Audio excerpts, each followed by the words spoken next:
Час новин на телеканалі АТР. 15 грудня, 1022-й день анексії Криму. Ви дивитеся «Заман», студія Скандер Маметов. У цьому випуску ви дізнаєтеся.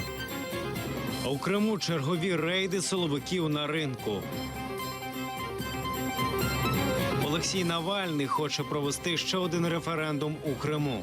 Абсолютно честный, свободный референдум. У Києві провели акцію на підтримку мешканців Алеппо. На улицах города на сегодняшний день не можем собрать трупов. В окупованому Сімферополі на ринку «Привоз» провели черговий рейд. За інформацією адвоката Еміля Курбетдінова, затримали 5. Серед них мусульмани, особи неслов'янської зовнішності і людей з українськими паспортами. На його думку, затриманих, ймовірно, повезли до Центру з протидії екстремізму і зняли в них відбитки пальців. Как минимум 5 человек было задержано. Куда их повезли, никто не знает. И все эти люди тоже пока неизвестно. Скорее всего, их отвезут в Центр по противодействию экстремизму. И там будут опрашивать, телефоны осматривать, вещи, отпечатки, ДНК и так далее. У так званій справі заступника голови Меджлісу кримськотатарського народу Ахтема Чийгоза почали досліджувати фотоматеріали. Адвокат Ніколай Полозов побачив на них російського журналіста, який, як сподівається адвокат, зможе надати свої фотографії. На них відображені події мітингу 26 лютого 2014 року. Ахтема Чийгоза судять як організатора того мітингу під стінами Верховної Ради Криму.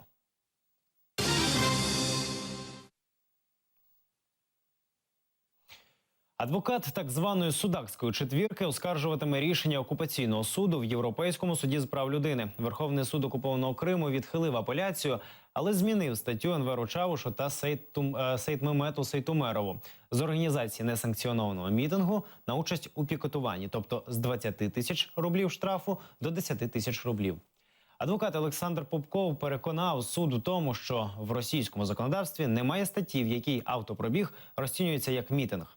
18 травня цього року кримськотатарські активісти з Судаку Енвер Чавуш, Сейтмемет Сейтумеров, Алі Муслядінов, Аблякім Аблякімов проїхалися містом з кримськотатарськими прапорами, на яких були зав'язані чорні стрічки. К моему удивлению, суд согласился, но решил, что это пикетирование. Это достаточно, в общем-то, опять же, такой же абсурдный вывод. Вот. Но, тем не менее, они показывают, что просто нужно людей привлечь к ответственности, чтобы им неповадно было. Ну, нас все равно даже в этом случае не устраивает решение суда, поскольку, опять же, это абсурдно и это нарушает Европейскую конвенцию по правам человека, даже с точки зрения российского законодательства. Крим у пітьмі. Придушення незгоди. Правозахисна організація Amnesty International презентувала доповідь про порушення прав людини в окупованому Криму. Правозахисники наголосили, основними жертвами окупаційної влади стали кримські татари, а також постраждали слов'яни-мусульмани. Всі репресії проводять проти незгодних із політикою Росії в Криму. Більшість з них знаходяться у СІЗО, але й ті, хто просто зник і про них більше нічого не відомо. Наприклад, Ервін Ібрагімов, якого викрали люди у формі російського ДПС наприкінці травня цього року.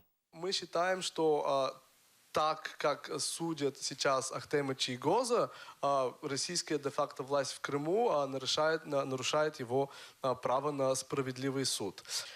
Кроме Ахтема Чийгоза, мы там пообщались с журналистом Николаем Семеной. И сейчас получается, что человеку, которому нужна операция, который лишен доходов и доступа к своим сбережениям, светит очень, скажем так, серьезный тюремный срок. К тому же Николай Семена уже в возрасте, и мы очень сильно переживаем за его судьбу. Итоги, выводы, крайне неутешительная ситуация.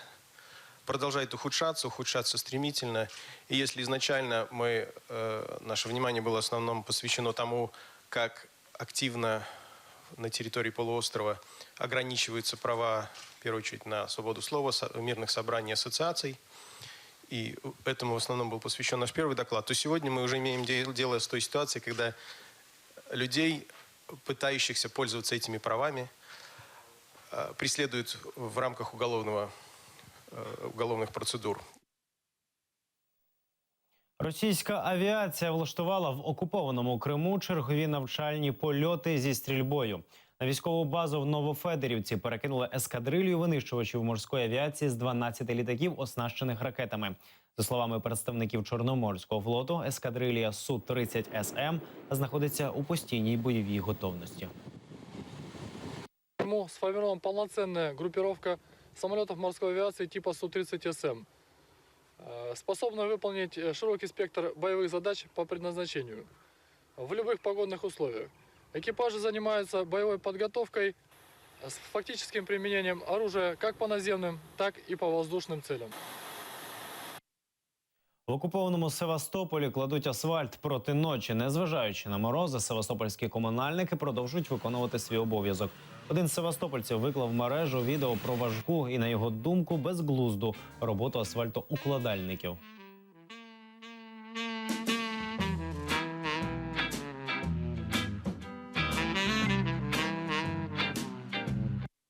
«13 декабря 2016 года, 23:29. Город Севастополь. На улице -7. Наши шикарные службы работают полную ночь. Как в -7 можно ложить асфальт?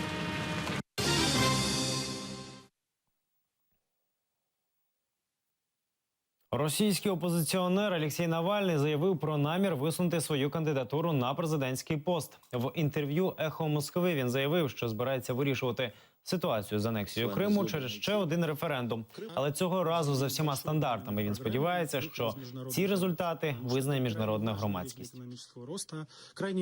Не существует никакого другого варианта вообще начать решать эту проблему и что-то думать о ней, составлять дорожные карты, кроме проведения нормального референдума. Здесь моя позиция не изменилась. Значит, даем время всем агитировать сколько угодно. Абсолютно честный, свободный референдум. Мы понимаем реальное волеизъявление жителей Крыма. После этого начинаем что-то делать. Новина про бажання Олексія Навального стати президентом викликала здивування в росіян. Журналісти Радіо Свобода запитали мешканців і гостей Москви, чи будуть вони голосувати за Навального на президентських виборах 2018. Думаю, что скорее нет, чем да. Из того, что я видел, у него достаточно популистские предложения в основном, скорее, чем конкретика какая-то, которая действительно может сработать. Я даже не знаю, кто это такой. В принципе, наверное, да. Потому что нужна какая-то альтернатива. Уже явно совершенно как-то все пробуксовывает и стоит на месте. Поэтому я думаю, что нужно разворошить это гнездо. Хоть как-то, хоть немножко. Я вообще вряд ли буду голосовать. Собственно, поэтому не буду за него голосовать. Вот, я как бы не верю в честность, в объективность выборов в России, в принципе. Я аполитична. А я, наверное, да. Зачем? А мне интересен. Ну, там, если Трампа выбрали, почему у нас Навального не выбрать?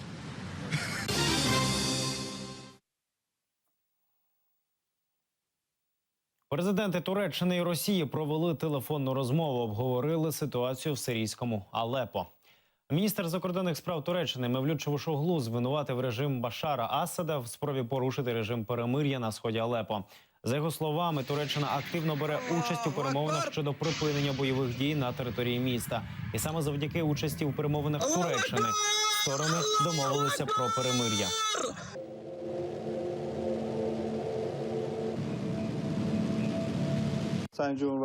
Телефонні переговори президента Реджепа Таїпа Ердогана, особливо з президентом Росії Владимиром Путіним, обговорення на рівні глав МЗС, двосторонні контакти з Іраном, з Сирією, а також контакти на рівні військових відомств і експертів активно тривають. Закривавлені дитячі іграшки та фотографії з наслідками бомбардувань у Сирії. У Києві активісти пікетували посольство Росії. Вимагали від Путіна припинити авіаобстріли Алепо. Ось так сьогодні виглядає паркан біля посольства Росії в Україні. Ці фотографії принесли з собою активісти, які протестують проти дій режиму Асада та Росії в Сирії, зокрема у місті Алепо. Зараз в Алепо повстанці буквально лишилися на кількох квадратних кілометрах. І там в оточенні перебуває, за різними оцінками, від 50 до 100 тисяч мирних жителів. Вони благають про допомогу.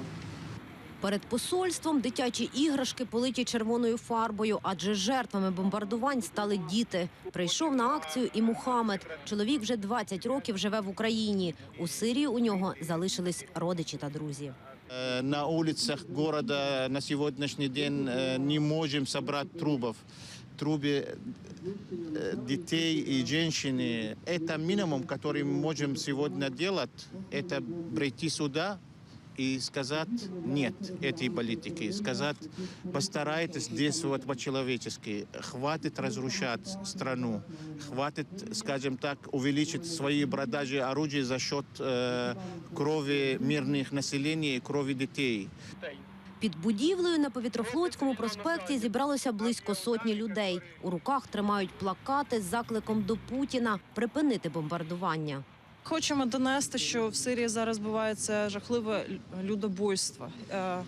Винуватці цьому Росія і Асад. Ми є жертвою російської агресії, і Сирія також є жертвою російської агресії. Один диктатор допомагає іншому винищувати власний народ. Активісти також звернулися до української влади. Вимагають солідарності та підтримки сирійському народу, засудити політику Асада і Путіна, а також ввести додаткові санкції проти Російської Федерації. Наталка Калінка, Асан Амінов, Заман, АТР. Держдепартамент Сполучених Штатів Америки знову попередив своїх громадян про небезпеку поїздок на території Донбасу і окупованого Криму. У Держдепі зазначили, ці території контролюються сепаратистами, яких підтримує Росія. Більшість ділянок в прикордонних районах заміновані, там тривають перестрілки і артобстріли, через які вже загинули понад 9 тисяч людей.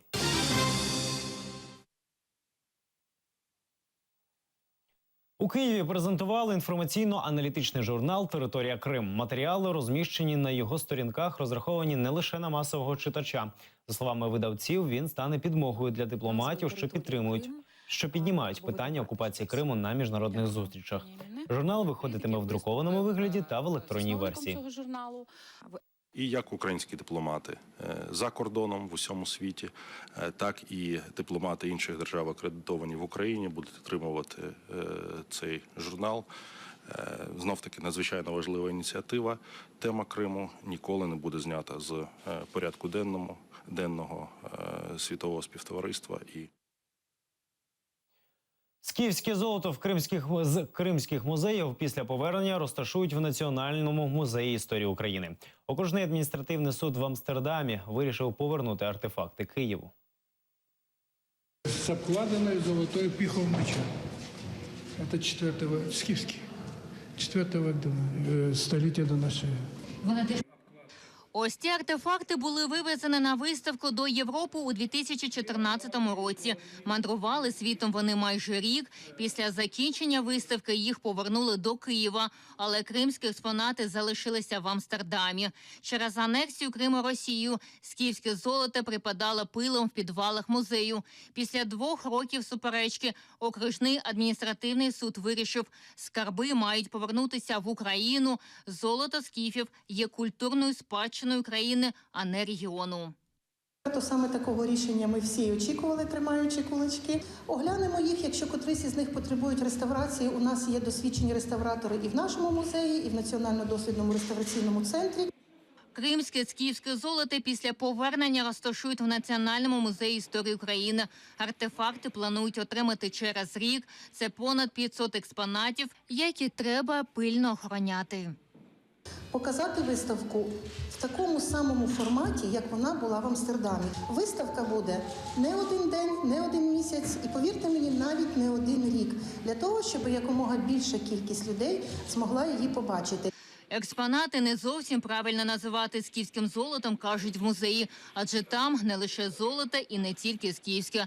Є античні речі, а ще гунські та готські скарби. З кримських музеїв Бахчисарая, Керчі і інших – це художні твори, там є золоті сарматські, з античних некрополей, міст колоній Північного Причорномор'я, в основному Криму. Україна має сплатити 111 тисяч євро музею за зберігання скарбів протягом 2 років, а також транспортування до Києва. Ільвіна Сидбулаєва, Ислам Пінка, Заман, АТР. Це всі новини на цей час. Більше розкаже Ельдар Курцеїтов у наступному випуску «Заман». Будьте з АТР. До побачення.